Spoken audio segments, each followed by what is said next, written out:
Hi, good morning, good afternoon, and good evening to you all, wherever you are. Welcome to EDA Summit 2022. My name is Sumeet Goenka. I'm a Group Chief Architect at Richemont, responsible for Richemont's global architecture and technology innovation. I am based out of Geneva, Switzerland, which is our corporate headquarters. For this presentation, I'm joined by my colleague Christopher Soup, who is enterprise architect in my team, taking care of integration and middleware platforms. The topic of our talk is real-time luxury retail with EDA event mesh, where we shall share some of our perspectives on EDA and the journey we have had so far within Richemont. Talking about Richemont, Richemont is a Swiss-based luxury good company founded in 1988. We have various subsidiaries, multiple brands, and through them we produce and sell jewelry, watches, leather goods, writing instruments, clothing, and accessories. Richemont is the third largest luxury good company in the world. Some of the brand it owns include Cartier, Van Cleef, Piaget, Panerai, IWC, Chloe, and Dunhill. There are other names also which are shown on this slide. So we manufacture our goods via plants located across Europe, and we sell our merchandise to our end clients via a network of 1,000 plus boutiques. We own our boutiques as well as we have franchise boutiques as well. And we also sell through our multiple brand wholesale partner network, as well as through our online and marketplace platforms. So that's sort of brief about Richemont, who we are and what we are doing. And switching to the topic at hand. So if I have to talk about the need for real-time data movement in retail, these are some of the topics that I would like to highlight. So for example, retail brings everything together. So whether it is supply chain, logistics, e-commerce, stores, people, pretty much everything. Because of its nature, retail is very vast. We have a distributed network of stores and warehouses and manufacturing plant. So retail as industry is pretty big and very massive, and it brings everything together. Retail is the biggest private sector employer. So as we know, all the large retail companies, whether it is Walmart, Apple, all the retail organizations worldwide, they are very, very large organization, and they are the biggest private sector employer. In today's world, available to promise stock needs to be real time, because in the old days, it used to be nightly pushes from stores. But given the demand we have from our clients and our customers, no more that is possible. We have to have stock availability in real time. If customers are buying online or they're buying in store, the stock picture has to be in real time. On top of that, most of us are hearing a lot about metaverses, NFTs. So these new Web3 technologies are revolutionizing how customers are interacting with retailers. Few years back, it was e-commerce revolution, but of late, it is all about metaverses and NFTs. So that is something, again, we are keeping very close eye upon, and that is something that will change how customers are interacting. So all of these is purely dependent on data, and data is something which is fueling our innovation. So hence, from Richemont perspective as well, a need of real-time data is paramount important. When we talk about customer experience in luxury, it is pretty much everything, because luxury being luxury, it all boils down to what sort of experience we are giving to our customers. So use case here, for example. So customer looks at watches in a store in Shanghai. He's on a business trip. And when he visits that store, he sees multiple samples, multiple watches, and he does not like a few. So now the same customer, when he checks into Dubai store in his next stopover, so the staff in that store should know that this customer has visited Shanghai, has seen a few watches, and the staff should also know that which watches he has not liked, which means the staff should not be presenting him those choices, rather other things which he can perhaps enjoy better. Otherwise, the customer would have a bad experience. At the same time, jewelry and watches need to be tracked, for example, like they're super expensive, and right from their manufacturing till distribution, we need to track them through serial numbers, through other mechanics, so that they do not get lost, and we exactly know what pieces are where, because all this inventory is expensive as well. So, and we have a huge amount of money locked if we do not manage our inventory very well.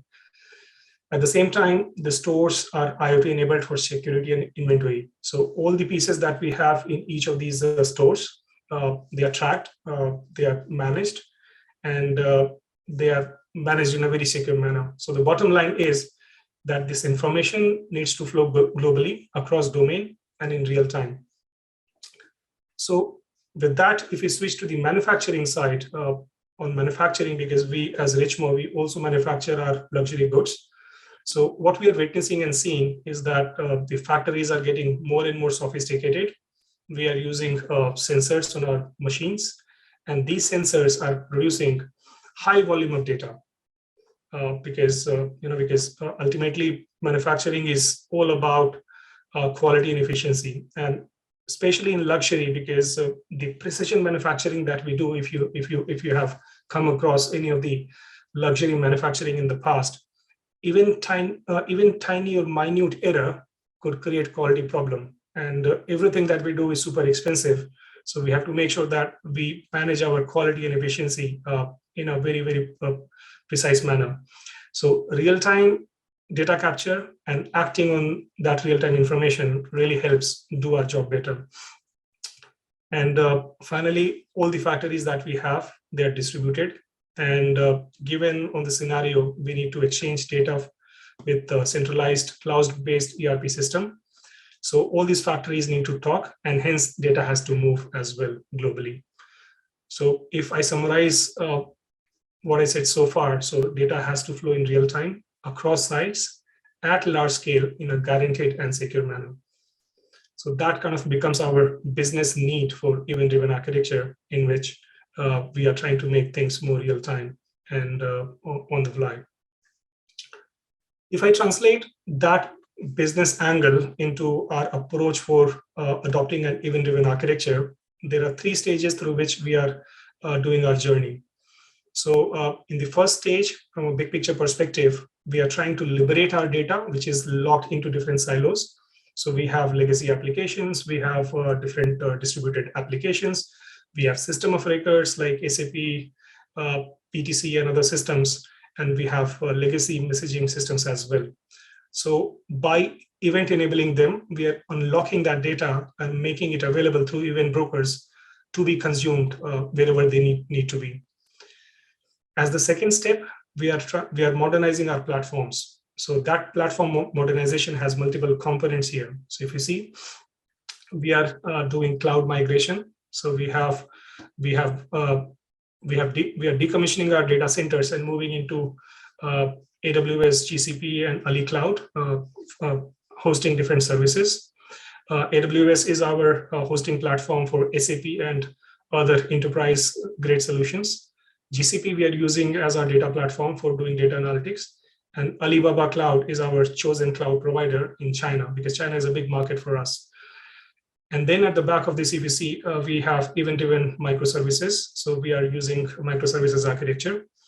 And then, of course, through Event Broker, we have other IoT devices and connected locations I talked just now. We are trying to unlock them and bring them together in this cloud environment so that we have geographically distributed data coming together. And then from front-end perspective, we have multiple mobile applications and web applications who are consuming this data and exchanging services in real time through API gateways. So this is what we are doing in terms of platform modernization. And clearly, Event Broker here is one of the key components for data consolidation and data movement for asynchronous services. And from third step perspective, once we have managed this part, we are looking to extend our event mesh to extended ecosystem, going to partners, to going to customers, and really giving them some of those advanced capabilities when it comes to real-time information, showing them real-time information on their applications, on customer portal, partner portal, similar to what other industries have done so far. For example, in fintech, like in stock market, in financial world, the data is refreshing automatically in real time. So that is something we also are looking forward to as a next step once we have gone through the full journey of our platform modernization. Talking about the big picture of our IT and OT architecture, just to spend some time, a quick 2 minutes here, talking about our edge strategy. So as you can see on this slide, we have edge computing happening at plant level. So all our manufacturing plants, we are putting sensors, we are putting edge gateways, and we are putting even broker to capture that information. So the on the left-hand side, if you see, we have devices and sensors on our machines, CNC, PLC, and other applications as well, which are producing data. We have edge gateways, which are translating the data, and then we have even broker, which is distributing and publishing this data to edge applications and onto cloud as well. Then on the right-hand side, we have our public clouds, AWS and GCP. So here, if you see at the bottom, we are creating a messaging backbone, and Christopher will talk a little bit more deeper there on the messaging backbone part.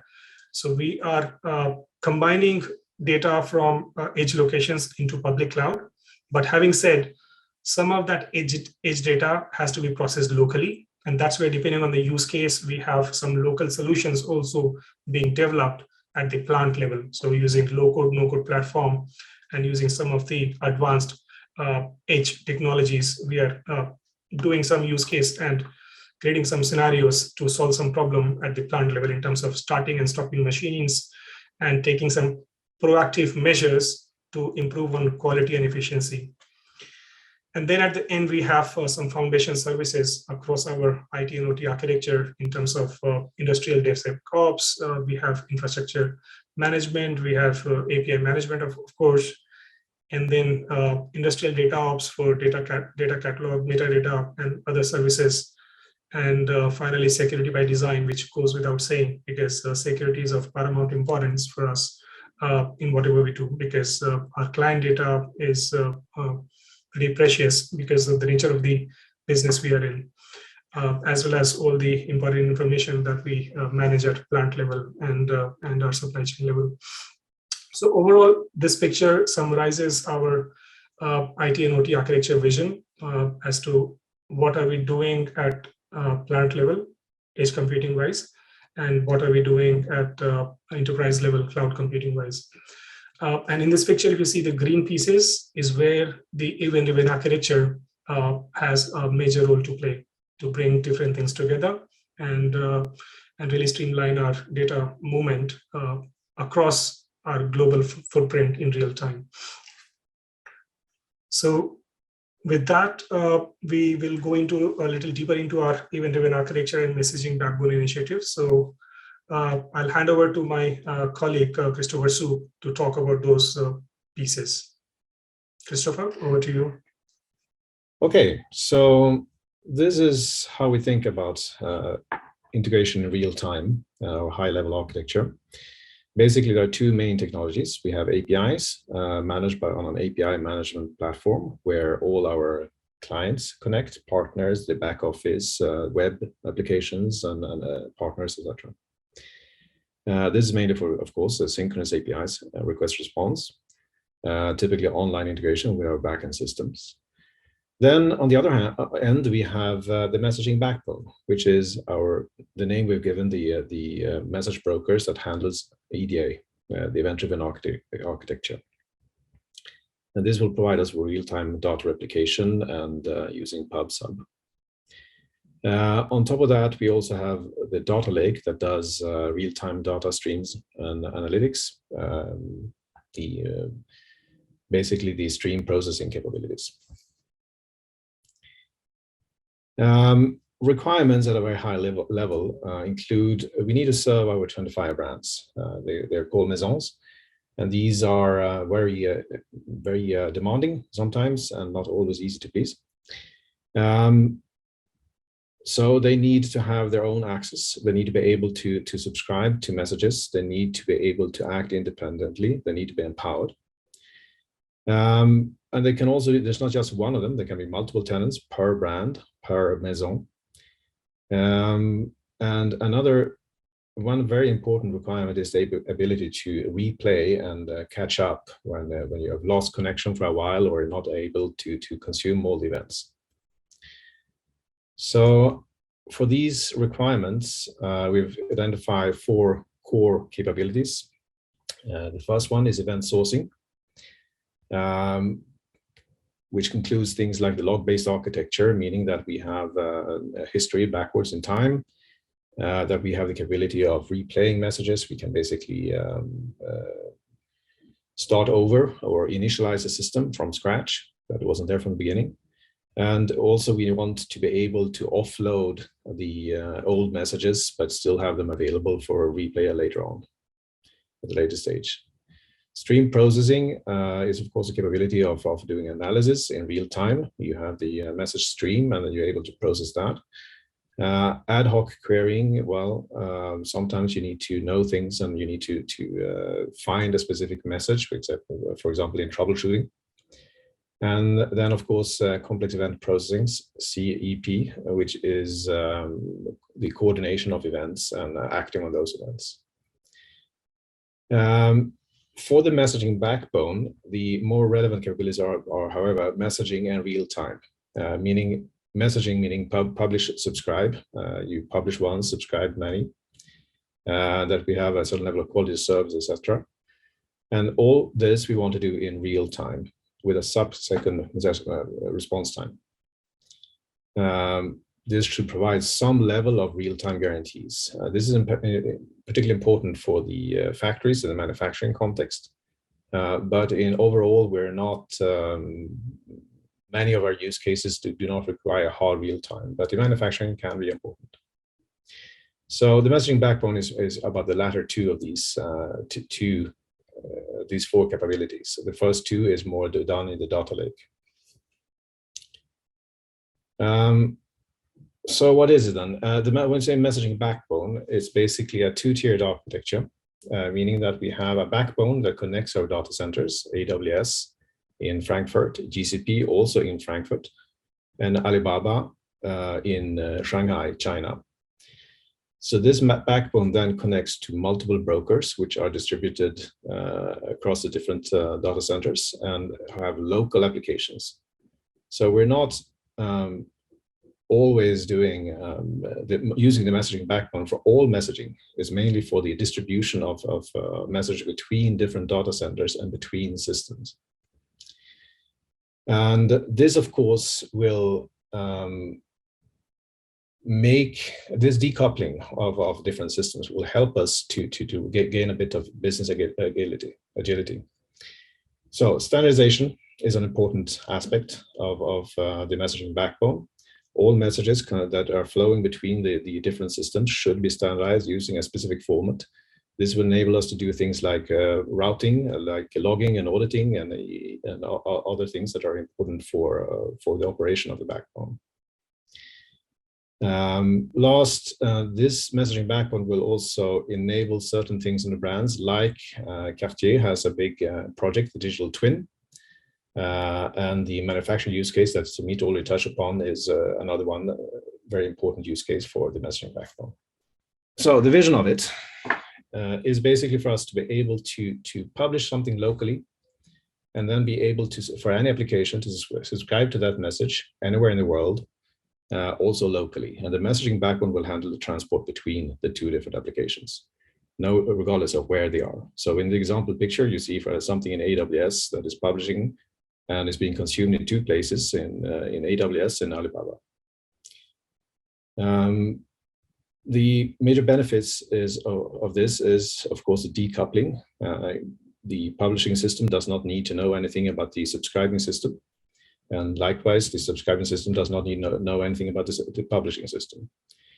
Also, this can be very quick. This can be, we can have a freshness of data that is really measured in milliseconds or seconds. And this is, as we said before, important in the IoT use case. So we already are doing a certain level of messaging in Richemont, but by introducing the messaging backbone, we are standardizing that with one single system instead of doing a lot of ad hoc integrations. Currently, if we want to integrate with something from China with the rest of the world, it means that we have to start more or less from scratch, defining exactly which system is going to own which queue or which pub sub service, etc. So the messaging backbone will provide us with a standard way of doing this easily and rapidly. And also, we are trying to get away from a lot of old ETL jobs that are operating at a database level, and instead of having a standardized contract based on messaging. So the goal is really to connect all our cloud regions. The three mentioned before, the AWS in Frankfurt, GCP in Frankfurt, and Alibaba in Shanghai are the main ones. If we add more cloud regions to our infrastructure, then in that case, we'll probably extend the messaging backbone to cover these as well. Each broker is actually a cluster of brokers, is based on Solus, and they are multi-tenant, meaning we will share them between the different tenants. So it's not the same thing as a Solus tenant. It's our own tenant concept, meaning that we will have to implement access control appropriately on top of Solus. Solus provides access control, but we need to manage it properly. And as I said, it's a two-tiered architecture, meaning that we will talk to any message broker, any system that is capable of supporting any of these standard Solus protocols, MQTT or AMQP. This includes, for example, RabbitMQ or SAP messaging, enterprise messaging. It can include Kafka, and it can include Apache Pulsar or the standard service of GCP and AWS. The idea is to leave the client applications the freedom to use their own broker, the ones that are most suitable for their platform in the local context, and then to be able to exchange messages with the backbone. There will also be applications talking directly to the backbone, so it's not a prerequisite to have a local message broker. But for the idea is, again, the exchange between systems and geographic regions. So we do not want to use the messaging backbone for all the messaging needs of the client applications. On top of this, the messaging backbone will also has an event portal where APIs, asynchronous APIs, are being published. This is based on the async API standard or de facto standard for defining the asynchronous interfaces. Last, a few words on mediation. When we connect to the backbone, not every system is capable of actually talking directly to the backbone, so we will need mediation. And here we have two competing views on how to do this. We are thinking of a central mediation where an integration team will provide an ESP or some other technology to integrate with API management and with the also with the event mesh, the messaging backbone. But this has certain constraints. So it means that a single team will have to handle all the integrations, and it's difficult to share the central tool we use for this, the ESB. So basically, the team will become a bottleneck. As opposed to this, we have this other view of how to do mediation, and that is that each of these platforms has a preferred mediation service, a mediation tool. For example, for SAP would be a SAP Integration Suite. For Salesforce, probably MuleSoft. And let's say the microservices will be used mostly by the digital systems and so on. The data lake runs on GCP, and it will most likely prefer to use its own tools that comes with GCP.